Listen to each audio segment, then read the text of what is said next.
Salut à tous, j'espère que vous allez très bien. Moi ça va bien, merci. Aujourd'hui, comme vous pouvez le voir, on se retrouve de nouveau sur notre petite Seat Leon 1,9 L TDI de 2005. Et si vous avez déjà regardé la première vidéo de cette voiture, vous avez dû entendre que j'avais parlé d'un problème d'ABS.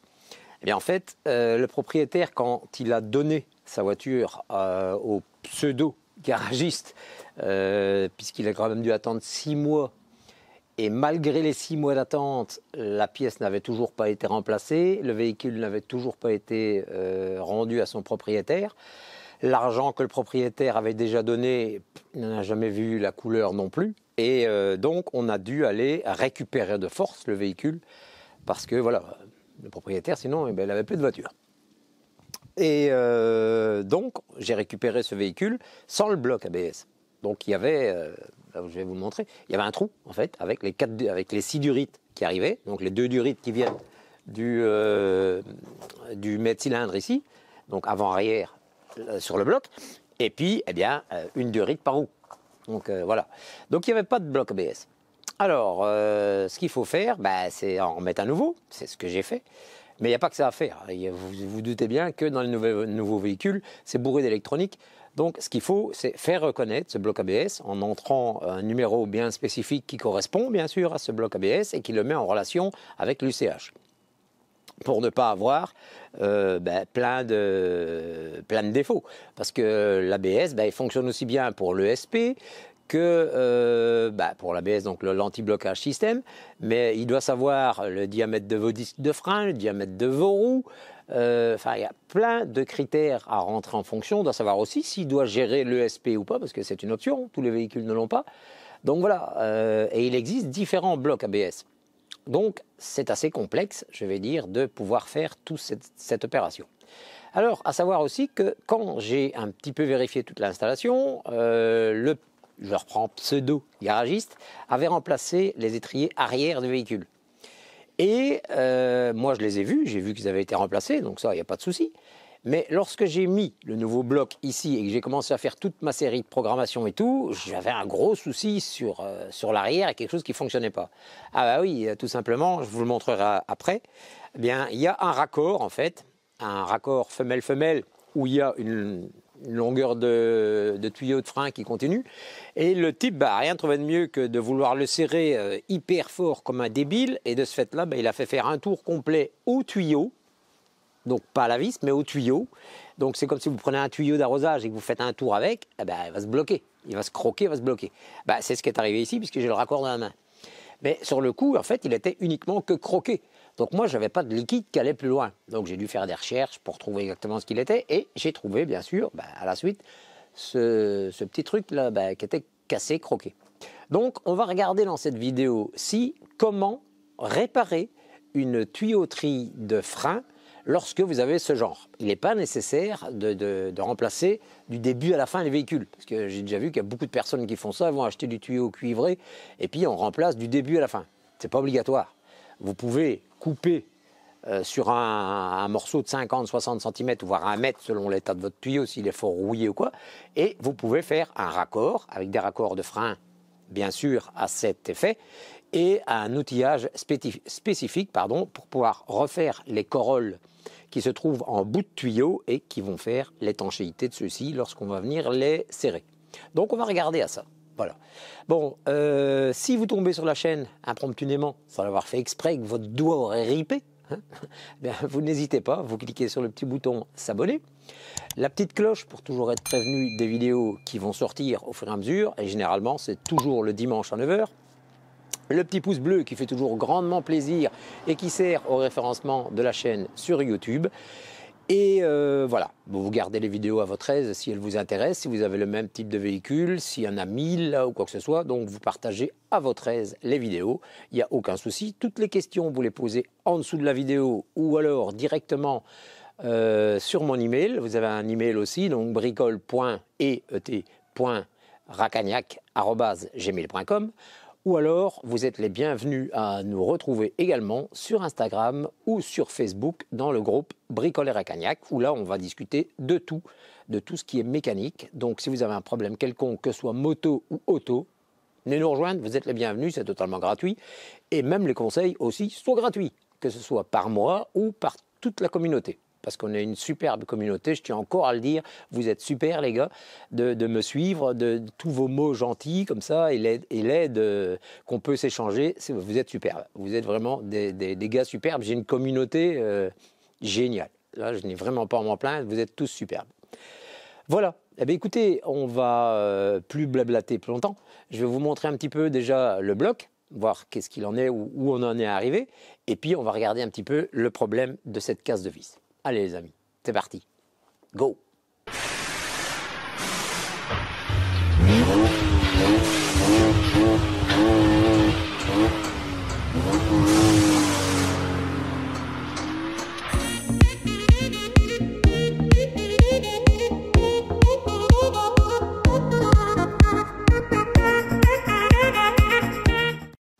Voilà les amis, donc vous voyez le bloc ABS, ben voilà, il est là-bas, il se situe là. Donc vous voyez là qu'il y a un petit bouchon jaune que j'ai laissé, bah, c'est le bouchon de du tuyau de frein qui n'est pas raccordé. Pourquoi? Bah, parce que ce tuyau-là, c'est justement celui où la pièce ici est cassée. Donc bah, vous doutez bien que comme maintenant elle est complètement cassée, si je raccorde ça là, bah, tout va se vider au bout du tuyau. Tandis que comme ça, bah, là moi j'ai du frein sur 3 roues déjà. Donc voilà le pourquoi. Alors je vous explique. Les blocs, il y a un numéro en fait qui est affiché dessus. Il y a 2 numéros sur les blocs ABS. Il faut bien prendre les mêmes numéros externes. Je parle des numéros externes d'abord, hein, des numéros qui sont inscrits sur le bloc. Vous devez obligatoirement avoir la même série. Ben pourquoi? Ben parce qu'il existe différentes séries qui sont mises sur différentes voitures. Ici, on est sur une Seat, donc dans le groupe VW. Et vous allez retrouver différents blocs ABS, mais qui n'ont pas tous les mêmes fonctionnalités. Si vous prenez un bloc ABS, par exemple, qui n'est pas capable de commander un ESP, eh bien, ne le mettez pas ici parce que le ESP est dessus. Ou alors, vous ne l'aurez plus. C'est logique. Voilà. Maintenant, pour ne pas avoir le code défaut, parce que si le bloc ABS n'a pas d'ESP interne ou ne gère pas l'ESP, mais que votre voiture, oui, eh bien, dans l'UCH, c'est programmé, oui.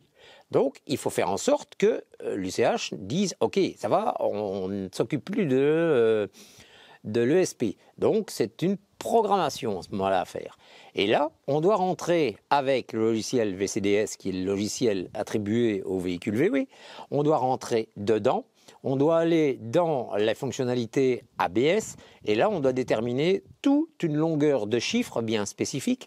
Et ces chiffres, au fur et à mesure qu'ils sont accrochés les uns aux autres, forment les options de votre bloc dans votre véhicule. Donc, c'est-à-dire, il a l'ABS, enfin l'ABS, oui, ça c'est logique, mais il a l'ESP, et puis je ne sais plus, il y a un certain nombre de diamètres de disques à l'avant, et puis il y a encore un autre système, et c'est là. Donc, tout ça, je vais dire, doit être bien répertorié, qui forme un chiffre exact qu'il faut venir faire rentrer dans la mémoire du bloc ABS qui va être en liaison avec votre UCH. Sinon, vous n'allez avoir que des messages d'erreur sur votre tableau de bord.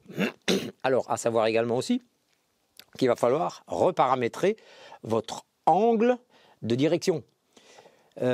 Pourquoi? Ben, tout simplement par rapport à l'ESP. Donc, je vous rappelle que l'ESP, c'est l'anti-dérapage, on va dire, du véhicule. Donc, quelle relation vous allez me demander avec l'angle de braquage? Ben, c'est simple. Si maintenant, vous braquez légèrement votre roue vers la droite dans un tournant, et que l'arrière commence à chasser, il va y avoir une différence de vitesse de roue entre l'arrière qui chasse et l'avant que vous demandez de tourner légèrement, par exemple à 5%.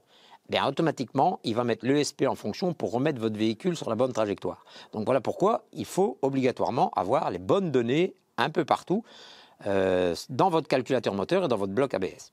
Voilà. Bon, c'est un petit peu technique, mais bon, je ne vais pas vous expliquer le fonctionnement du VCDS ici, parce que là, on est vraiment dans de la technicité avec des calculs de code à devoir faire dedans, et là, on rentre dans quelque chose de beaucoup plus complexe. Si vous avez des questions sur cet ordre, n'hésitez pas à me les poser dans le groupe Bricoleur à Cagnac ou même en dessous de la vidéo.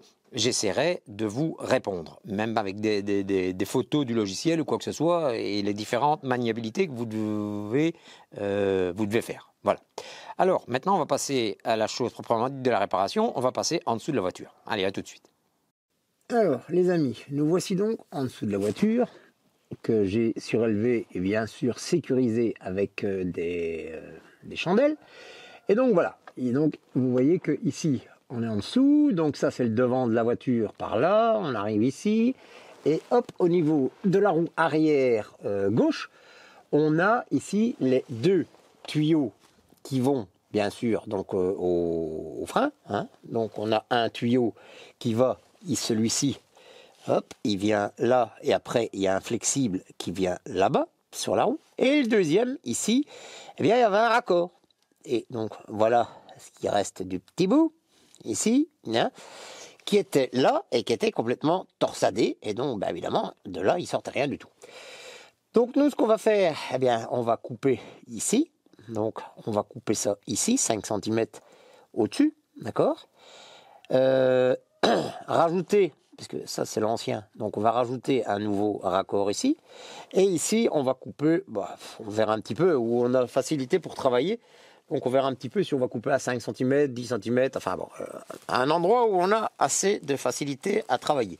Que même si, voilà, si je vais un petit peu en arrière, voilà, vous voyez que le tuyau, il passe ici, voilà, il passe ici, donc on a peut-être la possibilité même de venir travailler ici en reformant un peu le tuyau.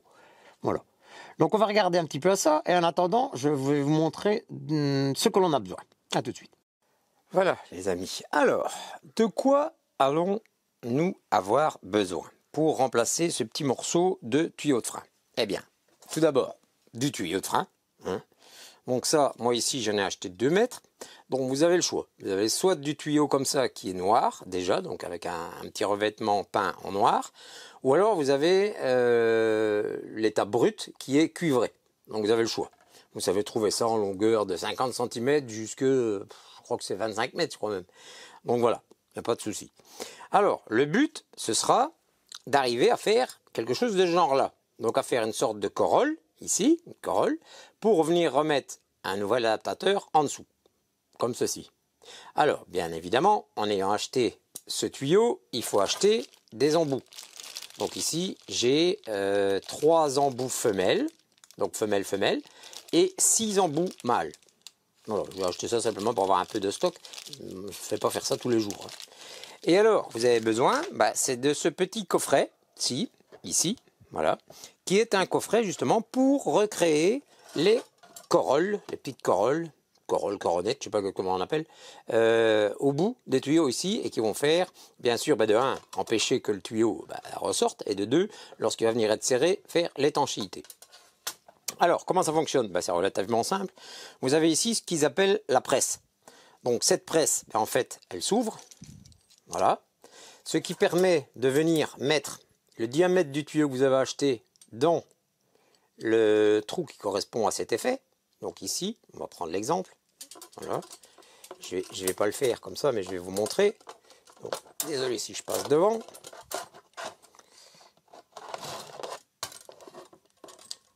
Voilà. Allez, on dévisse encore un petit peu. Donc, on met le tuyau dans le trou et on laisse dépasser ça de 5 mm. Donc, en fait, ici, c'est beaucoup trop, hein, mais bon, il faut 5 mm. Je vous ai expliqué, en gros, vous allez voir, vous allez vite comprendre. On vient serrer le tout.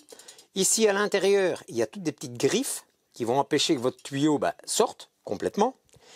Et ici, vous avez ce qu'on peut appeler les... je ne sais pas comment on appelle ça justement. En fait, ce sont les embouts qui vont permettre de venir écraser le bout du tuyau pour faire cet évasement. Donc ici, une petite enclume, voilà, on va dire ça comme ça. Ici, c'est ça, donc on met ça dedans. Toc, voilà. Bon, ici, je ne l'ai pas serré, donc normalement, j'espère pouvoir le descendre, sinon je ne vais pas arriver à mettre l'autre pièce au-dessus. Voilà, on va le descendre, voilà. Et donc, vous serrez bien tout ça, voilà. Et lorsque tout est bien serré, après, on vient utiliser cette pièce-ci. Et cette pièce-ci, bah, vous voyez qu'en fait, ici, elle est en biseau. Donc, on vient desserrer complètement cette pièce-ci. Voilà. On vient passer cette pièce-ci, donc comme ceci, hop, et puis comme ceci, ici en dessous. Et on vient la mettre sur le dessus de notre enclume. Donc, ici, je n'ai pas encore dévissé assez. Donc, on vient la positionner, voilà, sur le dessus de notre enclume. Parce qu'il y a justement un emplacement sur le dessus de l'enclume qui est prévu pour recevoir cela. Voilà. Et donc, vous voyez ici que... comment est-ce que je vais dire? Ben, tout l'ensemble est bien pris. Et donc maintenant, quand tout est bien serré, si vous venez serrer cette pièce-ci, elle va descendre dedans et elle va vous faire l'évasement sur le dessus de la tête. Donc, c'est pas plus compliqué que ça. Parce que si vous regardez bien sur ces pièces-ci, voilà, bon, ça c'est pour un très gros tuyau. Donc en fait, voilà, ça vient au milieu. Et puis l'évasement, il vient se faire dans la gorge ici, sur le côté. Voilà. Donc, c'est pas plus compliqué que ça. Vous voyez, regardez ici, on voit bien. On voit qu'on a un petit renfoncement dedans qui va permettre au tuyau de prendre la forme. Et lorsque vous aurez bien tout serré, tout ça, ben vous aurez obtenu ceci. Bien évidemment, oui, bien évidemment, avant de faire l'évasement ici, passez votre raccord avant. Parce que sinon, si vous faites l'évasement, ben, votre raccord, il ne passera plus. Donc faites-le avant, passez votre raccord et puis faites votre évasement. Vous mesurez la distance du tuyau que vous avez besoin par rapport à la réparation que vous avez à effectuer. Et puis vous faites simplement votre raccord. Voilà, c'est pas plus compliqué que ça. Alors, je vous mettrai le lien de cette, je sais pas comment on peut appeler ça, petite presse à frein, on va dire ça comme ça. Petite presse pour faire les embouts des tuyaux de frein. Je vous mettrai ça juste en dessous de la vidéo. Et en fait, ça se trouve facilement sur Amazon. Il n'y a pas de souci. Voilà. Et peut-être même aussi, je pense, sur la boutique de mon cher ami Sylvain. Donc chez oh là là, monoutillage.com. Voilà. Donc chez Sylvain, vous allez trouver ça aussi. Voilà. C'est un petit coffret Silverline qui se présente comme ça. Et je vous certifie que ça fonctionne très bien. Donc, maintenant, je vais vous laisser 2 minutes. Moi, ce que je vais faire, c'est que je vais aller voir un petit peu ce que j'ai besoin comme longueur. Et je vais revenir aussi avec un autre petit outil que je vais vous montrer qui servira à couper le tube. En fait, ça s'appelle simplement un coupe-tube. Voilà, tout simplement. Allez, à tout de suite.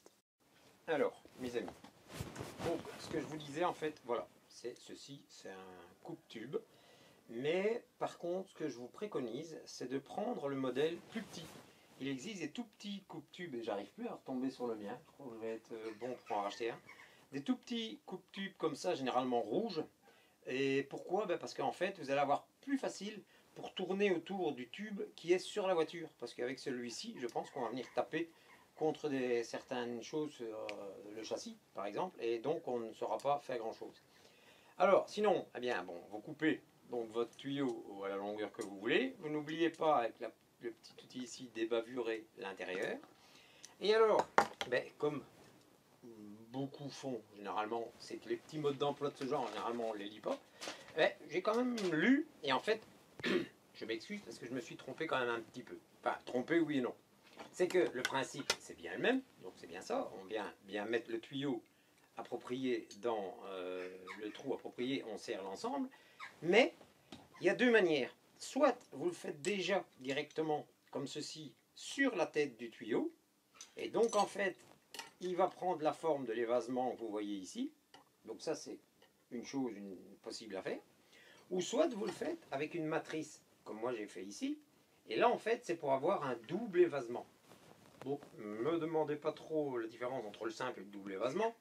Là c'est pas spécifié, je ne sais pas trop. Maintenant, ce que je vais peut-être faire, c'est que je vais faire un essai avec la matrice ici et faire un essai sans la matrice. Et je verrai un petit peu lequel se rapproche au mieux, parce qu'en fait, c'est d'essayer d'avoir ça. Ici, vous ne le voyez pas, mais voilà, le morceau, il est ici, et il faut que ce soit en fait dans le prolongement de la petite pièce qui est là, et que ça vienne bien se mettre dans un embout femelle. Donc ici. Donc vous avez les embouts mâles. Voilà, et puis vous avez les embouts femelles. Et en fait, voilà. ça doit venir se mettre parfaitement comme ceci. Donc je vais faire un essai sans la matrice et un essai avec la matrice et je vous dirai lequel pour moi est le mieux et peut-être le mieux approprié pour ce genre de travail. Voilà. Donc je fais les petits essais, je reviens vers vous et je vous dis ce qu'il en est. Allez, à tout de suite. Alors les amis, ça a été plus facile que prévu. Donc voilà les deux morceaux que j'ai coupés. Donc morceau qui va vers le flexible de l'étrier de frein et ça c'est le morceau avec un coude qui va vers l'autre côté de la voiture pour remonter vers l'avant. Alors je vous certifie que ça n'a pas été difficile du tout. D'ailleurs on le voit bien ici, il est bouché complètement. Ça n'a pas été du tout difficile et je vais vous montrer le pourquoi. Je vous prends avec moi. Voilà les amis, donc nous voici en dessous de la voiture et en fait pourquoi je vous dis que ça a été facile, ben, en fait vous voyez les flexibles ils sont retenus simplement par des sortes de petits cylindres blocs. Où est-ce que je suis? Voilà, des sortes de petits cylindres blocs en caoutchouc, là, là-bas. Ben, en fait vous les détachez, vous voyez, et après ben, vous avez toute la facilité possible pour pouvoir bouger votre tuyau et vous avez largement la place après pour pouvoir le couper comme il faut. Même chose ici, voilà, il y a des petites attaches tout le long, vous défaites un peu les attaches, une ou deux, et alors ça vous donne la place largement pour faire ça. Alors maintenant, qu'est-ce qu'il faut faire? Eh bien, je vais d'abord avec un petit cutter enlever le plastique qui se trouve sur les tuyaux, donc parce qu'il est plastifié. Je vais enlever ça pour qu'il y ait une bonne prise dans la petite presse. Après, on replace les tuyaux dans leur emplacement d'origine pour qu'ils reprennent leur place. Et ensuite, lorsqu'ils sont bien replacés, avec un simple morceau de fil de fer, bien rigide, hein, donc vous voyez un morceau de fil de fer, on va recréer la forme de cet endroit-là jusqu'à cet endroit-là. Donc on n'est pas obligé de faire exactement comme c'était, hein, donc vraiment tout droit et puis un coude à 90 degrés. Vous pouvez le faire largement à votre convenance. Hein, voilà, c'est pas, faut pas obligatoirement que ce soit pile poil comme avant. Hein. Tant que, je vais dire, votre tuyau il est bien étanche et qu'il est bien raccordé et qu'il ne gêne en rien du tout le passage de quoi que ce soit, il n'y a pas de souci. Voilà. Donc, faites un petit gabarit avec un petit morceau de fil à ligature, hein, bien rigide.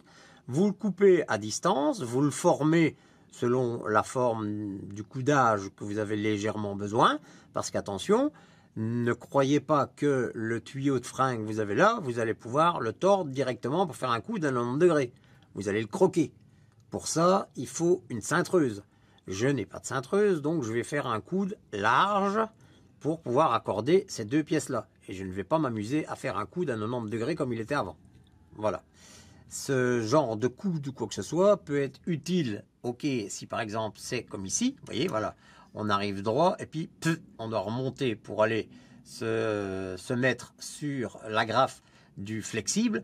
Là, ok, mais ici, c'est pas du tout nécessaire. Voilà, bah écoutez, on va préparer ça, je vais refixer un petit peu tout ça, et puis je vais former avec le fil de fer, on va regarder ensemble qu'est-ce que ça donne. Allez, à tout de suite. Voilà, les amis, donc, le tuyau ici est préparé, vous voyez qu'il est bon au bout. Celui-ci, même chose, j'ai enlevé 90% du plastique qui avait tout le tour. Alors, il faut aussi ébavurer le bout et bien regarder que le trou central soit bien rond, qu'il n'y ait rien du tout. Donc pour ça, j'ai donné un petit coup de lime et après, j'ai pris une mèche, je pense que c'est 2 mm, et repassé légèrement à l'intérieur pour être sûr et certain.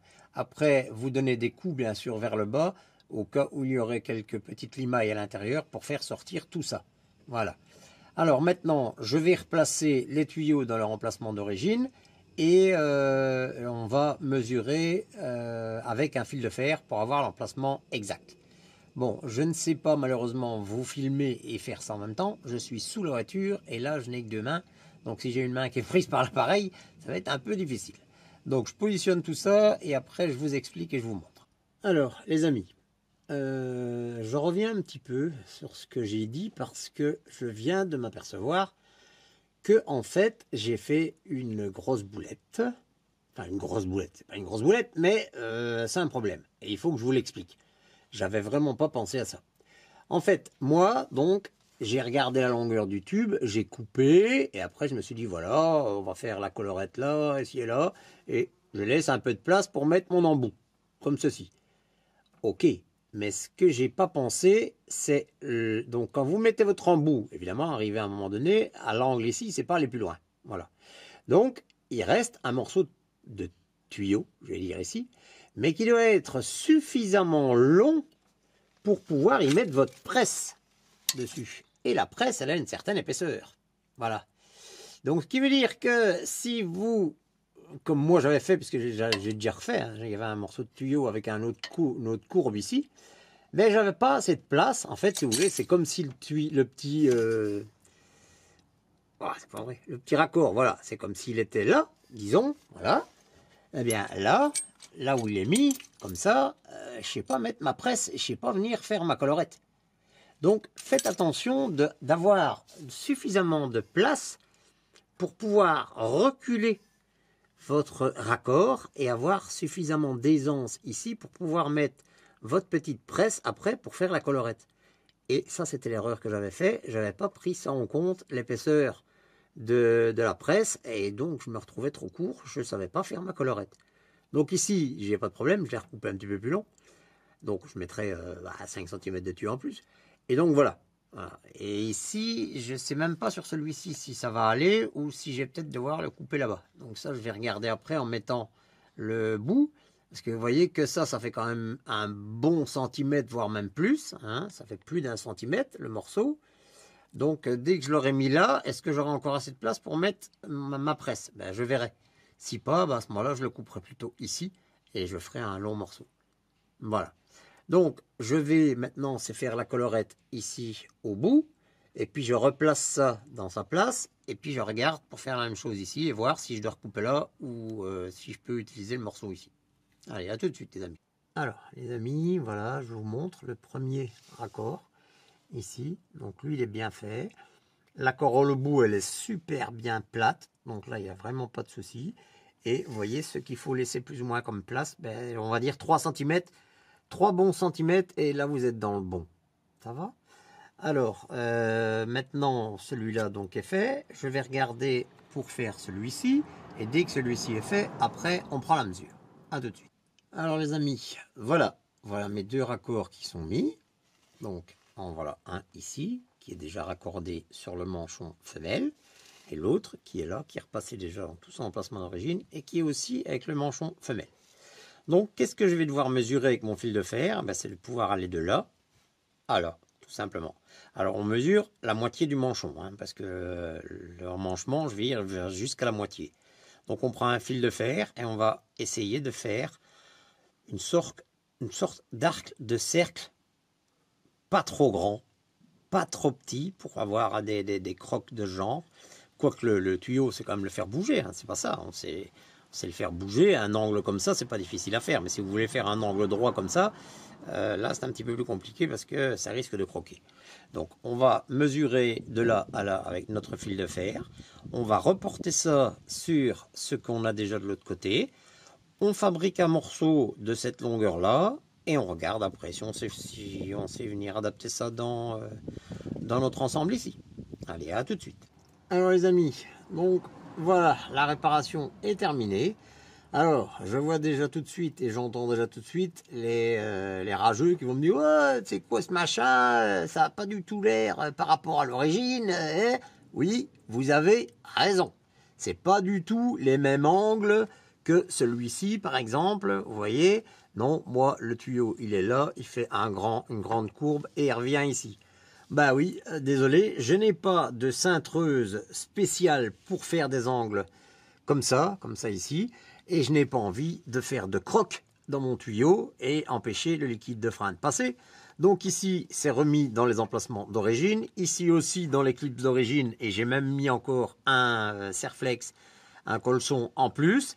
Et sinon, ben voilà, moi j'ai un morceau de tuyau simplement qui est là et qui est absolument bien rigide, bien soutenu par les attaches d'origine et donc il n'y a aucun souci. Ça a peut-être beaucoup moins de gueule que tous les petits tournants qu'on voit sur ceux d'origine. Ben, je suis désolé, il n'y a pas de fuite et ça fonctionne. Voilà, c'est le principe, c'est de pouvoir se dépanner. Donc moi ici, je vous ai montré comment faire avec ce système. Ça fonctionne nickel. Maintenant, si vous voulez investir dans une petite cintreuse, vous pouvez, mais il faut savoir que c'est quasiment, je pense, une cintreuse par type de tuyau. Donc si vous prenez un tuyau plus gros, il faut une autre cintreuse. Si vous prenez encore un plus gros, il faut encore une autre cintreuse. Donc vous voyez un petit peu ce que ça peut coûter. Surtout que moi, à mon avis, ici c'est le tout premier que je fais et à mon avis, ça sera peut-être le dernier parce que j'en ai jamais fait. Donc voilà, pour une première, moi j'estime que c'est pas mal. C'est pas mal.